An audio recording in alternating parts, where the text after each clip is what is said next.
100 গৰু মাৰিলে বাঘৰো মৰণ পলাতক চুমি গ্ৰেপ্তাৰ পাতি লোৱা ভায়েক বিশাল ফুকন জনতাৰ লাখ লাখ ধন লুটি অৱশেষত আৰক্ষীৰ জালত বিশাল ফুকন মানি ট্ৰেন্ডিঙৰ নামত কোটি কোটি টকা আত্মসাৎ কৰাৰ অভিযোগত গ্ৰেপ্তাৰ হ'ল বিশাল ফুকন মাত্ৰ 22 বছৰ বয়সতে কোটি কোটি টকাৰ গৰাকী এইজন বিশাল ফুকন 4000 কোটি টকা লুটি দীপাংকৰ বৰ্মন নামৰ মহাপ্ৰবঞ্চকটোৱে পলায়ন কৰাৰ পিছত চৰ্চালৈ আহিছিল বিশাল ফুকনৰ নাম গ্ৰাহকক কম দিনতে ধনী হোৱাৰ সপোন দেখুৱাইছিল বিশাল ফুকনে শ্বেয়াৰ বজাৰত বিনিয়োগৰ বাবে ধন লোৱাৰ পূৰ্বে 7 দফীয়া এখন চুক্তি কৰে তেওঁ নটাৰীৰ যোগেদি সম্পন্ন কৰা চুক্তিত 60 দিনৰ ভিতৰত 30% লাভৰ গেৰেণ্টি দিছিল বিশাল ফুকনে এতিয়া প্ৰশ্ন হয় যে বিশাল ফুকনে চুক্তি কৰি 60 দিনৰ বাবে লোৱা ধনেৰে বিলাসী জীৱন কটোৱাৰ লগতে শ্বেয়াৰ বজাৰৰ উপৰি নিজৰ ফাৰ্মাচিউটিকেল কনষ্ট্ৰাকশ্যন আৰু প্ৰডাকশ্যন কোম্পানীত বিনিয়োগ কৰিছিল নেকি অভিযোগ অনুসৰি 22 বছৰ বয়সতে তিনিটা কোম্পানীৰ মালিক বিশাল ফুকন মন গলে স্কাই ডাইভ কৰিবলৈ ডুবাইলৈ যায় বিশাল মন গলে বিশালে ক্ৰয় কৰে লাখ লাখ টকীয়া বিলাসী বাহন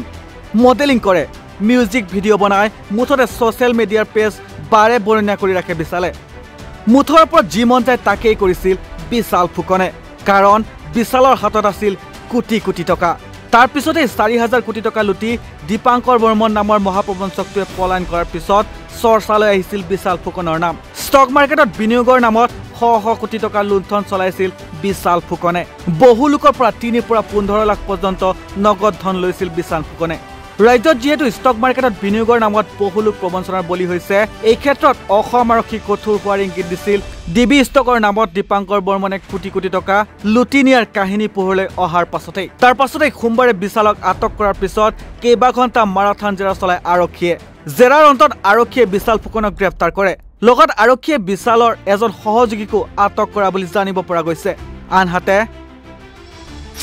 ডিব্ৰুগড়ৰ প্ৰবাঞ্জলিৰ এপাৰ্টমেণ্টত থকা বিশালৰ 503 নং ফ্লেটত সোমবাৰে পুৱা 10:30 পৰা নিশা 11:30 তালাচী চলাই আৰক্ষীয়ে এই তালাচীত আৰক্ষীয়ে বহু সামগ্ৰী জব্দ কৰিছে আজি বিশাল ফুকনক আদালতত হাজিৰ কৰাৰ সম্ভাৱনা আছে বিশাল ফুকনৰ পাছত চুমি বৰা সন্ধানত নামিছে আৰক্ষী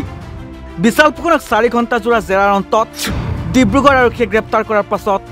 এতিয়া বিচাৰি ফুৰিছে আন কেইবাজনো লোকক তাৰ ভিতৰত নৃত্য নিৰ্দেশক তথা ৰিলছৰ অভিনেত্ৰী চুমি বৰাৰ সন্ধানতো আৰক্ষীয়ে অভিযান আৰম্ভ কৰিছে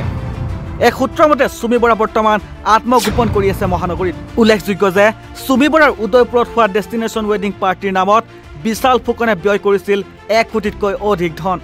যাৰ বাবে চুমি বৰাৰ সন্ধানতো আৰক্ষীয়ে অভিযান আৰম্ভ কৰিছে ইতিমধ্যে স্বপ্ননীল দাসকো আটক কৰিছে উল্লেখযোগ্য যে অত্যাধিক ধন লাভৰ সপোন দেখুৱাই এইসকলে গ্ৰাহকৰ পৰা ধন আত্মসাৎ কৰি আহিছে বিশাল ফুকনে এই ধনেৰে খোলা কোম্পানীত চুমি বৰাৰ ভাতৃকো সঞ্চালক কৰি লৈছিল তেওঁকো তদন্তৰ আওতালৈ অনাৰ বাবে ইতিমধ্যে দাবী উত্থাপন হৈছে ইফালে স্বপ্ননীল দাসক বেলতলাৰ ফ্লেটৰ পৰা আৰক্ষীয়ে আটক কৰাৰ পাছত তেওঁৰ দুখন বিলাসী বাহন জব্দ কৰিছে বুলি জানিব পৰা গৈছে উদয়পুৰত ডেষ্টিনেশ্যন ৱেডিং পাৰ্টি চৰ্চালৈ অহা চুমি বৰাৰ এই বিয়াত বিশাল ফুকনে প্ৰবঞ্চনাৰে সংগ্ৰহ কৰা কোটি কোটি টকা ব্যয় কৰাৰো অভিযোগ আছে কিন্তু ইয়াৰ পিছতো আন এটা কথা এই মুহূৰ্তত চৰ্চা লাভ কৰিছে যে বহুকেইজন ইউটিউবাৰে এই ট্ৰেন্ডিং এপ ডিবি ষ্টকৰ প্ৰচাৰ চলাইছিল যাৰ বাবে বহু লোকে ধন বিনিয়োগ কৰিছিল এই এপত আৰু তাৰে সুযোগ লৈ কোটি কোটি টকা লুটিবলৈ সক্ষম হৈছিল বিশাল ফুকনকে ধৰি স্বপ্ননীল আৰু মাষ্টাৰমাইণ্ড দীপাংকৰ বৰ্মন এতিয়া সেই ইউটিউবাৰসকলৰ বিৰুদ্ধে আৰক্ষীয়ে কেনেধৰণৰ পদক্ষেপ গ্ৰহণ কৰিব সেয়াহে পৰৱৰ্তী সময়ত লক্ষণীয় হ'ব সাৱধান হওক সেইসকল ইউটিউবাৰ প্ৰবঞ্চনা কৰা ট্ৰেডিং এপৰ প্ৰচাৰ কৰা সকলো ইউটিউবাৰ যাব জেললৈ আৰক্ষীয়ে গোচৰ ৰুজু কৰি ইতিমধ্যে আৰম্ভ কৰিছে তদন্ত এই কথা জনালে মুখ্যমন্ত্ৰী হিমন্ত বিশ্ব শৰ্মাই ষ্টক মাৰ্কেটত বিনিয়োগৰ নামত যিসকলে টকা পইচা লৈছে মই সাধাৰণ ৰাইজক জনাব খোজো যে এনেকুৱা কোনো ব্যৱস্থা নাই আৰু নটাৰী পাব্লিক কৰি যি বোলে আমি ইমান % সুদ দিম এনেকুৱা এই ধৰণৰ ঘটনা একেবাৰে প্ৰবঞ্চকৰ কাম ফাঁকিবাজি কাম যিসকলে ধন বিনিয়োগ কৰিছে তেওঁলোকে নতুনকৈ বিনিয়োগ কৰা বন্ধ কৰিব লাগে এনেকুৱা কোনো ধৰণৰ ষ্টক ব্ৰকাৰ আইন মতে তেওঁলোকে এনেকে ষ্টক ব্ৰকিঙৰ কাম কৰিব নোৱাৰে এইটো একেবাৰে আইন বিৰোধী কাম আজি পুলিচে একশন লৈছে অহা কেইবাটা দিনত কেইবাটাও দিনত আৰু একশ্যন ল'ব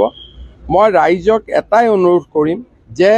ষ্টক মাৰ্কেটত কোনোবাই সোমাব খুজিলে তাত ডিমেট একাউণ্ট খুলিব লাগে তাত এটা পূৰ্ণ ব্যৱস্থা আছে এনেকে ব্ৰকাৰৰ থ্ৰুদি ষ্টক মাৰ্কেটত যোৱাৰ কোনো ৰাস্তা নাথাকে এই গোটেই ব্যৱস্থাটো এটা ফ্ৰড আৰু এটা প্ৰবঞ্চনা ইয়াৰ পৰা ৰাইজ সাধাৰণ ৰাইজ আঁতৰি থাকিব লাগে নহ'লে এনেই বহুত টকা ৰাইজৰ ওলাই যাব এপ এই গোটেই এপবিলাকৰ পৰা আমি দূৰত থাকিব লাগে আৰু এই এপবিলাকৰ লগত যদি আমি পঢ়োঁ টকা পইচা যাব কোনোতো গেৰেণ্টি নাই যে ইয়াত আমি ঘূৰাই টকা পাম প্ৰথম কেইদিনমান টকা ঘূৰাই দিয়ে তাৰপিছত নিদিয়া হৈ যায় সেইকাৰণে ইমান কষ্ট উপাৰ্জিত ধন এইবিলাকত ব্যৱহাৰ নকৰাই ভাল চাওক এতিয়া পুলিচে আনুষ্ঠানিকভাৱে কেছ লৈছে যিহেতু পুলিচে কেছ লৈছে আজিও এৰেষ্ট হৈছে আৰু অহা কিছুমান দিনত এনেকুৱা এৰেষ্ট হৈ থাকিব আৰু আমি এই গোটেই চক্ৰটো অসমত আমি ভাঙি দিয়াৰ বাবে চেষ্টা কৰিম news desk report north east নাও